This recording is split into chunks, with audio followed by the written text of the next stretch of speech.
Hello and welcome to the LinkedIn Ads Insider podcast. And in this episode, we are talking about LinkedIn's algorithm updates and what they mean for B2B marketers. Mark, this is something we've talked about a fair bit recently in the office and with our clients. LinkedIn tinkers with the algorithm occasionally, but this feels like a larger change than usual. Yeah. So maybe just to begin with, what are you seeing on your account and what are you seeing in some of our client accounts? Yeah, sure. So this was definitely a more significant update for LinkedIn. The bigger update happened back in March. So quite recently, a few months ago now.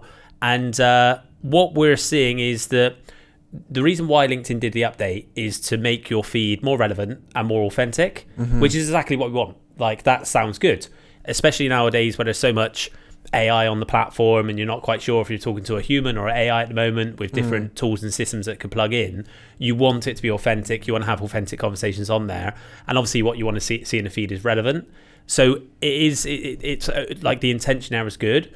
What we're seeing for our organic posting, and we do obviously a lot of organic posting ourselves, we post every day on LinkedIn, is that quite significantly the reach has dropped, the organic reach. It's been noticeable, and it was noticeable kind of straight away in March, April when this happened. And I think I've seen some stats, and it was like previously 15 to 20% of your followers would see your posts. Now it's like 6 to 12%. So it's really dropped down. And some posts I was putting out before, which if you get good early engagement, you think, this is going to be a hit, this is going to get at least a few thousand impressions. Like, now it's not uncommon for them to get, like, I don't know, 500 to 1,000 impressions, really low count, and it can surprise you. So it's definitely, I'm saying it's not that organic reach. Yeah, and this matters. People often think about reach as a kind of vanity metric and write it off. But over the past few years, like, personal brand building on LinkedIn has become more important for B2B companies. And now what we're seeing is that the kind of organic distribution that a lot of them were relying on is less reliable, and less there.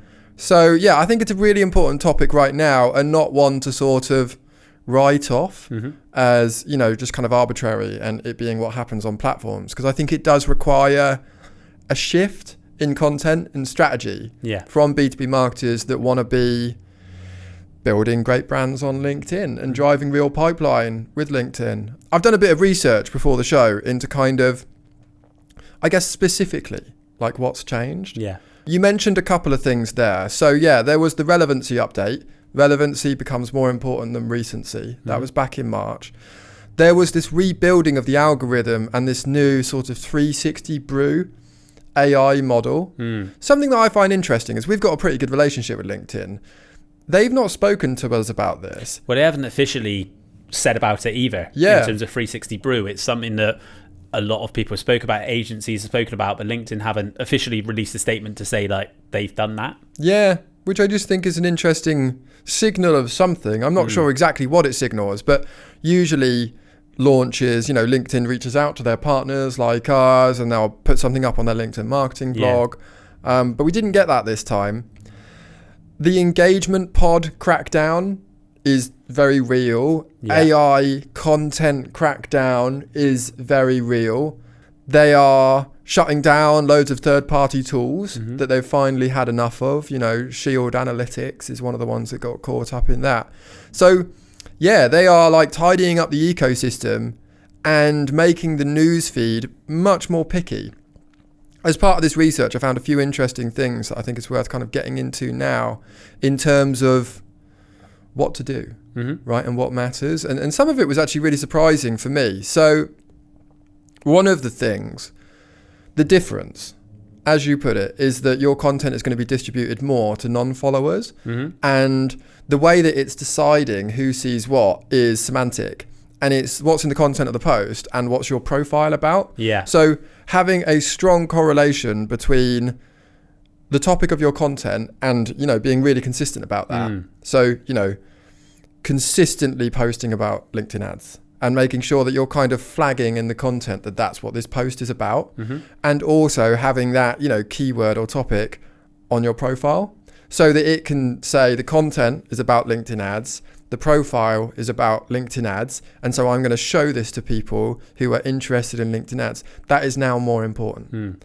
So I think that's something that's like a good thing to remember, especially for me, because I'm one of those people, I like to post about all kinds of stuff. Obviously LinkedIn ads features in there, but it's not all I post about. Yeah. But going forward, a smarter content strategy would be much more focused. So you don't want to bounce around between different topics and post quite sporadically. You want it focused on one or two areas of expertise so the algorithm can pick up on, because they look back through more posts now, don't they, as they did previously. I think previously it was like maybe looking back on the last post. Now it's like thousands. Yeah. So you want to make sure that that's consistent so they know that you are an authority in that space. Yeah, and this is actually just good content strategy. Like, I got this advice years ago from someone who'd built up a massive audience on Twitter, and they were like, just get known for one thing. Like, everyone needs to be able to put you in a bucket. Yeah.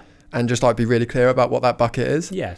The other one is in terms of engagement. Yeah. And what it thinks is kind of meaningful engagement. As I said, the kind of engagement pod, AI comments stuff is being cracked down. Great.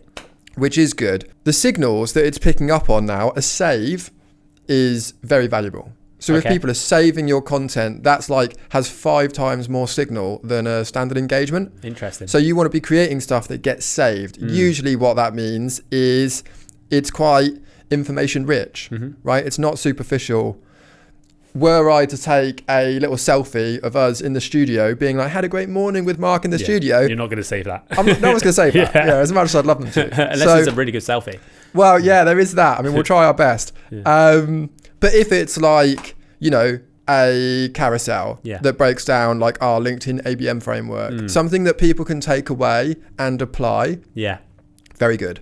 Dwell time, really important. That's good. I'm glad that is high on relevance as dwell time, because I think that gets overlooked. Yeah. I think people focus on clicks, reactions and engagement, that sort of thing. But dwell time, like most people don't engage with a post or click on a post.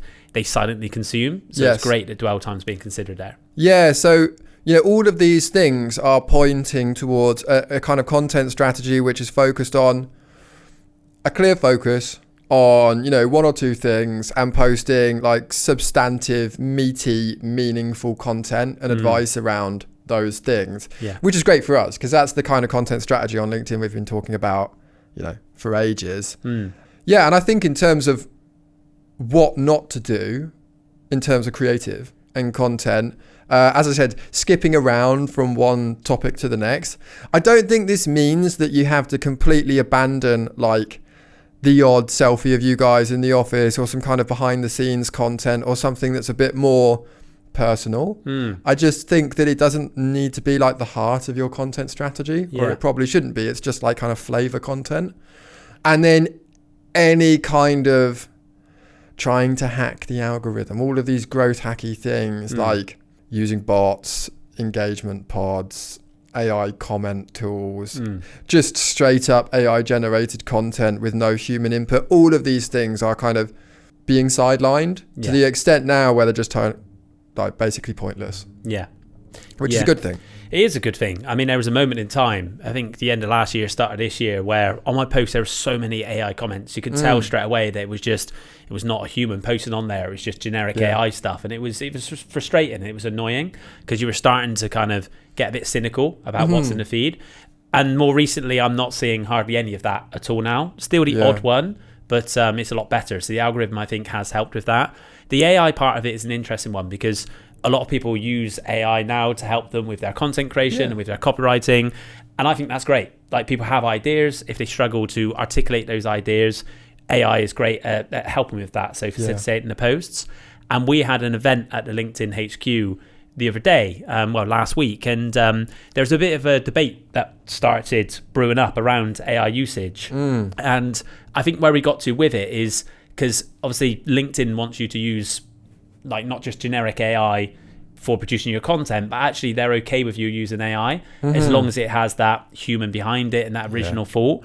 So I think that's what is going to be penalized on the platform is generic AI slop that has had no input from a human. It's just you've asked AI to create you a post out of nowhere. So the algorithm can tell it's very generic. Whereas actually, if you have put a lot of thought into a post and you've got an opinion, you've got a point of view, but you're using AI to help write that and help formulate that in a good way for the feed and for people to read and consume, then that's all good in my opinion. Yeah. There's another aspect of this which I think is worth touching on. I was posting about this last week. I think, in fact, I know that this makes like paid distribution on LinkedIn more important. Yeah. One way of thinking about paid distribution is it's like a hedge against the algorithm. We did a test recently just to satisfy our own curiosity into penetration of a target list of accounts. And it really highlighted, even before these changes, like how unreliable organic distribution is on LinkedIn in terms of actually reaching genuine decision makers at the companies you most want to sell to. Because people get caught up, I suppose, on organic reach. It feels important, but really if you get down to it, who are those people and will they ever buy from you? And if they won't, does it really matter that much? So in this comparison, we defined a target list of companies. Do you remember off the top of your head how many it was? I think it was like 1,500. That number. Yeah. And we said like, have we hit the target frequency for our campaigns, which is 4 to 10 impressions over 30 days, organically versus paid? And I think it was like 0.4% penetration for organic and over 60% with paid. Yeah. What that means, if you're not familiar with, audience penetration as a metric, is basically over 99% of the people you actually want to reach on LinkedIn were not seeing the content often enough to be influenced by it. So I do think that if you're worrying about this, maybe worry slightly less because it wasn't that important beforehand, but definitely invest in paid distribution. Yeah. Because otherwise you have zero control, and even less so now, over who's seeing your content and how often. And those are really important things. Yeah, especially if you're running like an ABM strategy, which we are with that target list. You obviously want to make sure you're hitting that target list enough. So it's really important. You've got the pay part in there. And I think that with the pay part, it gives you control who's seeing your content, obviously how much budget you can apply. It helps to control the reach then of how many times they're going to see it. So whereas with organic, you are at the mercy of the algorithm. And it is interesting now that LinkedIn are showing you as a metric on your organic posting how much of your post been seen by people who are out of your network. So even as part of your ABM strategy, if you are building up your network with relevant individuals from those target companies, that's still not going to be that helpful for making sure they see your content organically. Obviously it'll help a bit, but because a lot of the reach LinkedIn, the algorithm is picking up on, okay, people outside your network who is going to be interested in this as well, it's not necessarily going to be those people who you have worked to kind of build up your connections with. Yeah. This is something that platforms do. So I've been in social media marketing for ages. I used to be in B2C, and I remember in the early 2010s, Facebook did this.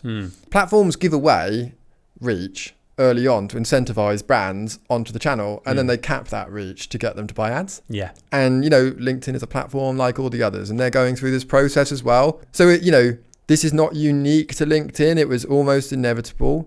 But I definitely think that if previously you've been trying to rely on organic and seeing that as the play, LinkedIn, like all the other channels, is now like a pay to play platform. Yeah.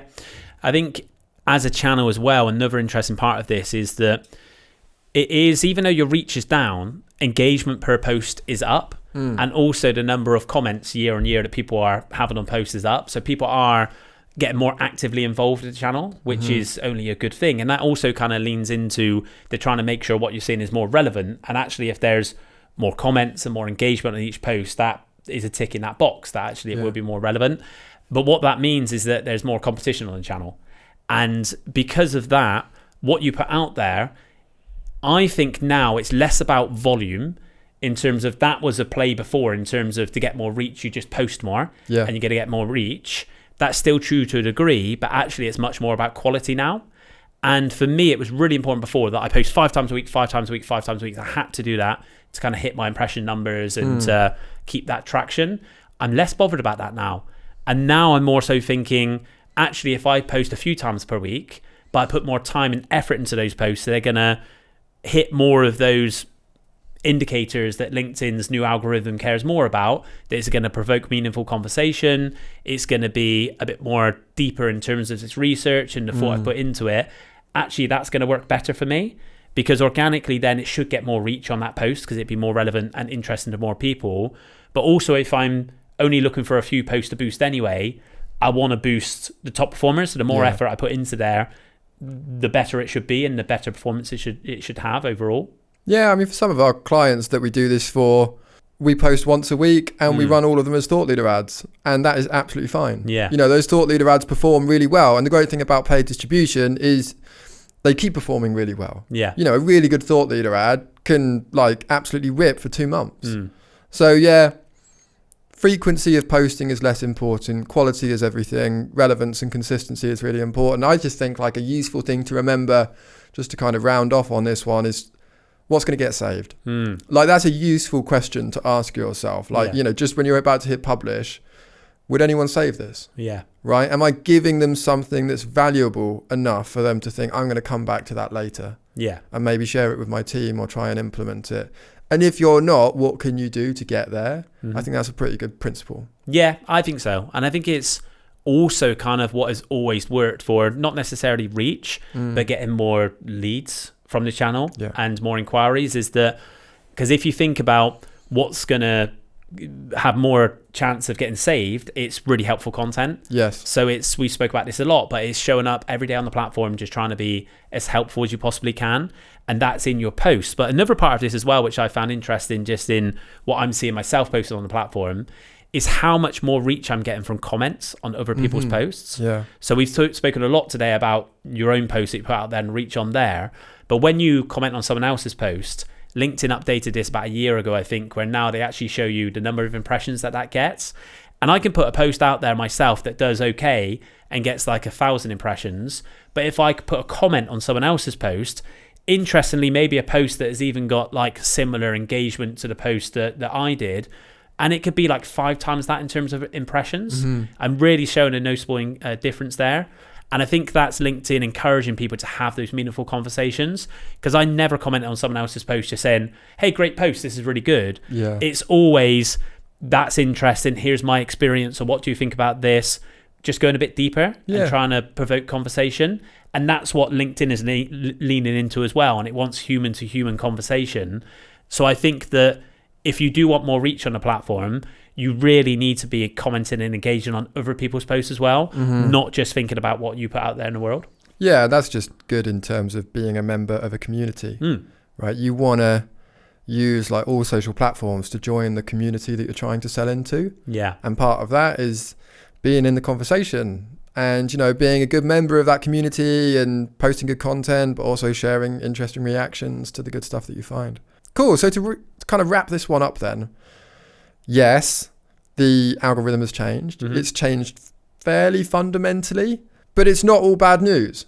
You know, if you're capable of creating meaty, genuinely useful content that people are going to stop, read and save, you're probably in a better place than you were before. And paid distribution was important before. It's got even more important now, because really it's the only way to consistently reach the people you actually want to sell to, which is who matters most. Yeah, for sure. And also be a good digital citizen. Yeah. Don't just put your own post out there. Actually comment and engage with other people. If someone is commenting on your post, respond back quickly and have a conversation with them. Lean into that human to human, authentic interaction that LinkedIn is wanting on a platform. Yeah. Just as a final note, we'll be doing a webinar on the algorithm changes in about a month or so. So we'll be sharing a link to that in the description of this episode, and it will be all over our LinkedIn posts as well.